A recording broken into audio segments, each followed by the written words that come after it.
Ya, perkenalkan, nama saya Robertus Tri Aji Nugroho, NIM 67 2019 123. Pertama-tama saya akan menjelaskan tentang poin pengertian dari topologi hybrid. Topologi hybrid adalah ketika adanya penggabungan dari dua maupun lebih jenis topologi jaringan yang tidak sama. Seperti pada suatu jaringan yang telah menggunakan topologi ring kemudian digabungkan pada jaringan yang lainnya dan menggunakan topologi star. Dengan hal ini maka untuk topologi yang baru telah terbentuk dari hubungan topologi jaringan tersebut, atau bisa juga disebut dengan topologi hybrid. Kemudian untuk mengetahui perbedaan antara hybrid topologi dengan jenis dari network topologi yang lainnya, terdapat beberapa ciri dan dari topologi ini, yaitu pertama, merupakan hasil integrasi atau penggabungan dari beberapa jenis topologi yang berbeda-beda. Kemudian rangkaian dari topologi ini tidak memperhatikan karakteristik yang dimiliki oleh topologi tertentu.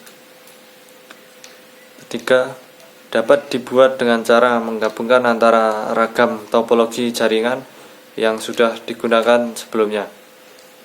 Kemudian ciri-ciri yang terakhir umumnya diterapkan di dalam wide area network atau WAN. Kemudian saya akan menjelaskan tentang poin jenis topologi hybrid. Sebenarnya ada berbagai jenis topologi jaringan hybrid tergantung pada persyaratan atau kebutuhan dasar dari suatu organisasi. Tetapi yang paling umum digunakan adalah topologi star dan star bus yang membentuk hybrid. Yang pertama, saya akan menjelaskan jenis topologi star ring. Informasi dari topologi bintang yang diberikan mencapai simpul penghubung dalam tombol cincin utama, dan data dapat mengalir baik secara bidireksional atau searah. Topologi cincin unidireksional dapat mentransfer data dalam arah jarum jam atau berlawanan arah jarum jam. Dengan demikian topologi cincin uni arah ada setengah duplex, sedangkan topologi cincin dua arah dapat mentransfer dan menerima data pada saat yang sama. Dengan demikian topologi sering dua arah dapat disebut full duplex. Kemudian jenis topologi star bus. Topologi star bus adalah kombinasi dari topologi jaringan bintang dan topologi jaringan bus. Dalam jaringan star bus, satu set topologi bintang saling terhubung oleh jaringan bus pusat.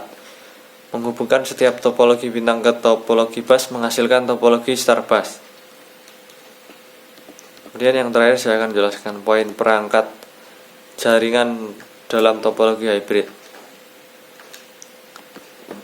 Pertama, switch. Switch adalah komponen penting dalam jaringan komputer yang berfungsi untuk menghubungkan beberapa perangkat komputer sehingga dapat melakukan pertukaran paket data. Meskipun memiliki fungsi yang mirip dengan hub, pada dasarnya switch memiliki cakupan yang lebih luas, lebih cepat dari hub. Kemudian yang kedua, router. Router adalah hardware jaringan komputer yang memiliki fungsi untuk menghubungkan beberapa jaringan, baik itu jaringan yang sama maupun jaringan yang berbeda dari sisi teknologinya. Ketiga, access point. Access point adalah sebuah perangkat jaringan yang berisi sebuah transceiver dan antena untuk transmisi dan menerima sinyal ke dan dari klien remote. Dengan access point, klien wireless bisa dengan cepat mudah terhubung kepada jaringan LAN, kabel secara wireless. Kemudian LAN card. LAN card atau kartu jaringan adalah suatu perangkat yang digunakan untuk menghubungkan antara komputer dalam sebuah jaringan komputer, khususnya jaringan LAN. Perangkat ini juga disebut dengan NIC atau Network Interface Card atau Ethernet card. Yang terakhir, kabel jaringan. Kabel jaringan adalah suatu hardware berbentuk kabel untuk komputer yang dirancang khusus untuk memenuhi kebutuhan sebagai penghubung, baik komputer atau perangkat jaringan, sehingga dapat saling berbagi daya. Adapun fungsi dari kabel jaringan ini adalah sebagai media transmisi yang terarah pada suatu jaringan komputer. Saya pikir cukup sekian penjelasan dari saya. Kemudian penjelasan berikutnya akan dilanjutkan oleh teman saya. Akan menjelaskan tentang kelebihan dan kekurangan dari topologi hybrid. Yang kelebihan yang pertama adalah dapat digunakan untuk menggabungkan dua atau lebih topologi jaringan yang berbeda sehingga setiap komputer dalam jaringan dapat saling bertukar data. Dan yang kedua adalah dapat diterapkan pada ekosistem jaringan yang berbeda-beda sehingga lebih fleksibel dan efisien. Dan yang ketiga adalah topologi ini dapat dikustomisasi sesuai dengan pengaturan jaringan yang dibutuhkan. Selanjutnya adalah kerusakan atau gangguan pada salah satu mode tidak akan mempengaruhi kinerja jaringan secara keseluruhan. Dan kemudian proses transfer data dapat berjalan dengan baik meskipun terjadi sejumlah lalu lintas jaringan yang berbeda dengan berbagai konfigurasi. Kemudian kecepatan aliran data dalam jaringan dapat berjalan dengan stabil karena terdapat gabungan kelebihan dari masing-masing topologi yang berbeda. Selanjutnya topologi ini dapat dikembangkan dengan mudah tanpa mengubah topologi yang sudah ada, misal menambahkan node baru dengan topologi jaringan yang berbeda. Kemudian fleksibel. Kemudian selain itu topologi hybrid ini fleksibel. Untuk model topologi ini terlihat lebih baik jika dibandingkan pada topologi model yang lainnya karena topologi ini bisa disesuaikan dengan keperluan lingkungan yang ada di sekitar meskipun memiliki jaringan yang berbeda. Kelebihan yang dimiliki inilah yang membuat para penggunanya merasa sangat diuntungkan ketika menggunakan model hybrid topologi. Kemudian kelebihan yang lain adalah memiliki kecepatan transfer. Berbicara perihal kecepatan, maka untuk topologi jenis ini memiliki transfer data yang cepat untuk jaringan ini selalu dalam kondisi yang stabil. Terlebih lagi untuk hybrid topologi telah menggabungkan antara kelebihan pada topologi jaringan ini sehingga dapat meminimalisir kekurangan yang dimilikinya. Yang selanjutnya adalah tidak mengganggu pada kinerja keseluruhan. Hybrid topologi ini jika mengalami gangguan, maka terutama pada salah satu dari nodenya, maka hal ini tidak akan mengganggu pada kinerja secara keseluruhan dari hybrid topologi. Dengan hal ini Anda tidak perlu khawatir jika ingin menggunakan jaringan topologi ini. Yang terakhir adalah memiliki kinerja yang dapat diandalkan. Memang tidak bisa dipungkiri bahwa untuk topologi ini memiliki kinerja yang dapat diandalkan karena kinerjanya yang sangat baik meskipun untuk lalu lintas dari data yang ada pada jaringan tidak sama. Namun hal ini tidak akan berpengaruh terhadap kinerja dari topologi. Dengan hal ini maka Anda tetap bisa merasakan kelebihan yang dimiliki oleh hybrid topologi. Yang selanjutnya adalah saya akan menjelaskan tentang kekurangan topologi hybrid. Yang pertama adalah proses instalasi dan konfigurasi topologi ini termasuk rumit karena harus menggabungkan beberapa topologi yang berbeda di mana pada saat yang sama harus memastikan semua node berjalan dengan baik. Yang kedua adalah penggabungan beberapa topologi ke dalam satu struktur jaringan membuat topologi hybrid cukup sulit untuk dikelola. Yang ketiga adalah membangun topologi hybrid membutuhkan biaya yang mahal karena memakai banyak kabel dan hub. Yang keempat adalah biaya perawatan jaringan tergolong mahal. Pengolahan yang rumit. Berbicara perihal pengolahan jaringan, maka untuk topologi hybrid ini tergolong lebih rumit dibanding dengan topologi yang lainnya. Kerumitan tersebut disebabkan karena topologi jaringan ini menjadi gabungan dari beberapa jenis atau model dari topologi yang tidak sama. Perbedaan model tersebutlah yang menjadikan pengelolaan jaringan menjadi lebih rumit.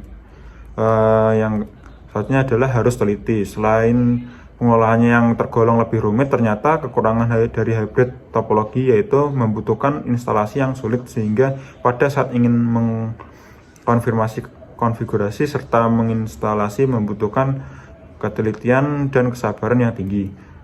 Yang selanjutnya adalah biaya yang mahal. Maksud dari biaya yang mahal ini, membangun topologi ini membutuhkan biaya yang tidak sedikit. Hal ini dikarenakan adanya membutuhkan kabel yang tergolong lebih banyak. Meskipun topologi hybrid memiliki beberapa kekurangan, namun Anda tidak perlu mengkhawatirkannya karena hal ini karena kelebihan yang dimiliki oleh topologi jenis ini mampu menutupi kekurangan yang dimilikinya, sehingga sebelum menggunakan topologi ini Anda baiknya jika Anda mengetahui kekurangan dan kelebihan dari topologi jenis yang lain sebagai bahan pertimbangan. Itulah kelebihan dan kekurangan dari topologi hybrid yang sudah saya jelaskan. Selanjutnya akan dijelaskan oleh teman saya untuk materi yang selanjutnya.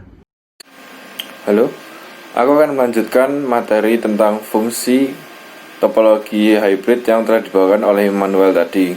Fungsi yang kutambahkan adalah memastikan data yang ditransfer dapat dikirim dengan aman sepenuhnya dalam jaringan yang berbeda, walaupun konfigurasi mereka berbeda-beda atau memiliki konfigurasi masing-masing. Seperti ketika 2 perusahaan atau 3 perusahaan lebih membutuhkan kerjasama, walaupun mereka telah memiliki konfigurasi topologi masing-masing dan harus menjalin kerjasama dengan cara mengirim data. Solusinya adalah dengan membuat topologi hybrid ini. Dengan topologi hybrid ini, mereka dapat bekerja sama dengan lancar karena memiliki kemampuan untuk menggabungkan semua atau jenis-jenis topologi yang berbeda dengan aman dan bekerja semestinya. Sekian. Halo, nama saya Immanuel. NIM saya adalah 672019-125. Nah, pada saat ini saya akan menjelaskan mengenai fungsi dan cara kerja dari topologi hybrid. Fungsinya itu hampir sama dengan topologi yang lain ya. Topologi yang lain itu kayak menghubungkan dari satu komputer ke komputer yang lain untuk bisa saling bertukar informasi atau saling mengirim pesan. Nah, kemudian cara kerja dari topologi hybrid ini kita ilustrasiin aja kayak ada tiga komputer di 3 departemen yang berbeda. Jadi ada kayak ada yang komputer pertama atau bagian pertama itu yang di A adalah topologi bus, yang di B adalah topologi star, dan yang di C adalah topologi mesh. Nah, ketiganya ini akan dihubungkan bersamaan dalam satu hub pusat. Nah, di hub pusat ini mereka akan dibuat dari satu topologi lagi, yaitu topologi misalnya topologi star. Nah, itulah yang cara kerja dari topologi hybrid. Ya, perkenalkan, nama saya Robertus Triaji Nugroho, NIM 672019-123. Pertama-tama, sebelum saya menjelaskan Cisco paket tracer, pertama-tama kita sambungkan kabelnya dulu antara klien dan switch pertama dan klien. Kita sambungkan dulu. Saya kali ini sedang membuat topologi hybrid. Kan saya kasih tahu kali ini cara membuat topologi hybrid. Kita hubungkan antar switch.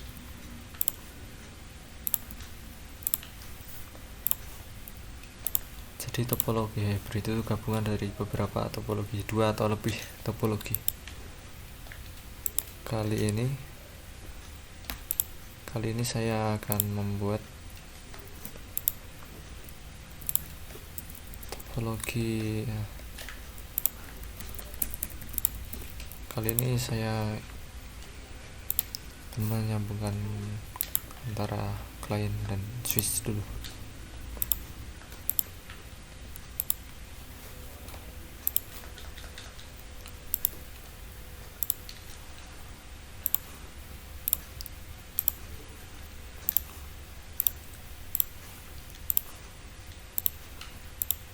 Nah, setelah semuanya tersambung, saya akan memasukkan IP konfigurasi.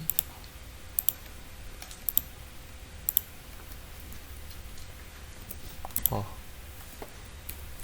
ini saya isi 001 karena ini adalah PC pertama, kita ambil satu saja. Kemudian PC kedua 002, PC ketiga 003, lalu PC keempat saya masukkan 10 karena tadi adalah 03 terakhir, berarti 04. Oke, lanjut ke selanjutnya.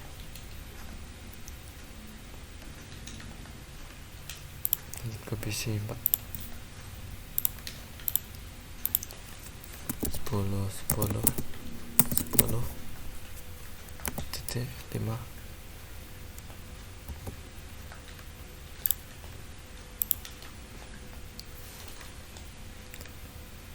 Kemudian PC 5 saya masukkan 10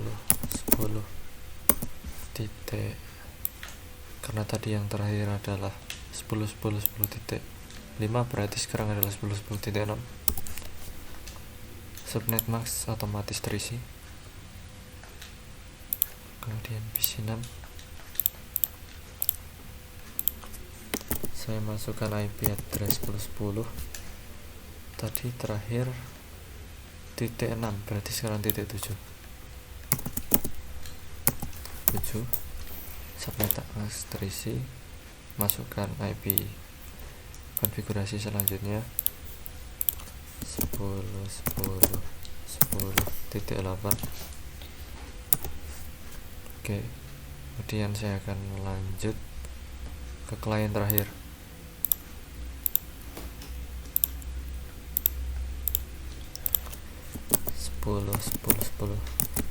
Titik 9 subnet mask terisi. Oke, kita cek lagi klien pertama switch. Pada switch pertama titik 1 berarti udah benar, kemudian titik 2 udah benar.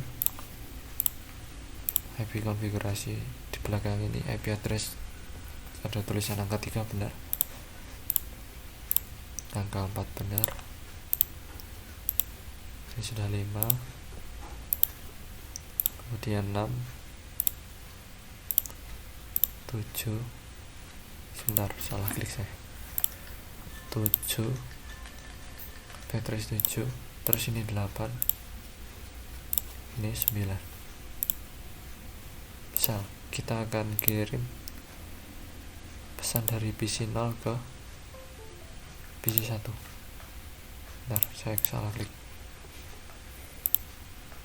Misal kita akan kirim pesan dari PC 0 ke PC 1 successful, berarti konfigurasi telah berhasil. Kemudian PC 1 ke PC 2 successful lagi, berarti antara konfigurasi PC 1 dan PC 2 telah berhasil.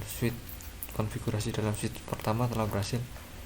Kemudian saya kirim pesan, saya kirim pesan dari PC 0 ke PC 3 successful.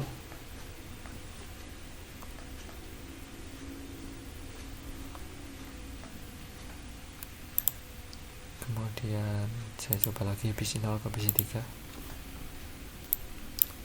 Ini successful, PC 0 ke PC 3.